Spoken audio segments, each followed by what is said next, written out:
खबरें खेल के मैदान से आपको बताएं। दुबई में मुनक्किदा 4 रोजा international cricket council board meeting में इख्तिताम पजीर पाकिस्तान में शेड्यूल चैंपियंस ट्रॉफी के इंतजाम पर इत्मीनान का इजहार किया गया। Chairman Pakistan cricket board Mohsin Naqvi ने आईसीसी बोर्ड मीटिंग में दीगर बोर्ड सरबराहान को चैंपियंस ट्रॉफी के इंतजाम के हवाले से आगाह किया, जिस पर आईसीसी ने पाकिस्तान में चैंपियंस ट्रॉफी के इंतजाम पर इत्मीनान का इजहार किया। याद है कि आईसीसी के वफूद भी पाकिस्तान आकर यहाँ जारी तमीराती कामों और सिक्योरिटी इंतजाम का इत्मीनान का इजहार कर चुके हैं, जबकि आईसीसी बोर्ड मेंबरान ने चैंपियंस ट्रॉफी का बजट भी मंजूर कर रखा है।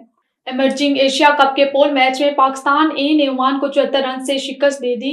अल अमारात क्रिकेट ग्राउंड में खेले गए मैच में पाकिस्तान ने टॉस जीतकर पहले बैटिंग का फैसला किया और मुकर्ररा 20 ओवर्स में 5 विकेटों के नुकसान पर 185 रन बनाए। पाकिस्तान की जानिब से कासिम अकरम 48 के साथ नमाया रहे, जबकि रुहेल नजीर ने 41 और इरफान मिन्हास ने 31 रन की नाकाबिले शिकस्त इनिंग्स खेली। और दफाई चैंपियन मैनचेस्टर सिटी ने इंग्लिश प्रीमियर लीग के एक मैच में वोल्वरहैम्पटन की सख्त मुकाबले के बाद 2-1 गोल से हरा दिया। लिवरपूल की टीम ने चेल्सी को 2-1 से हरा दिया।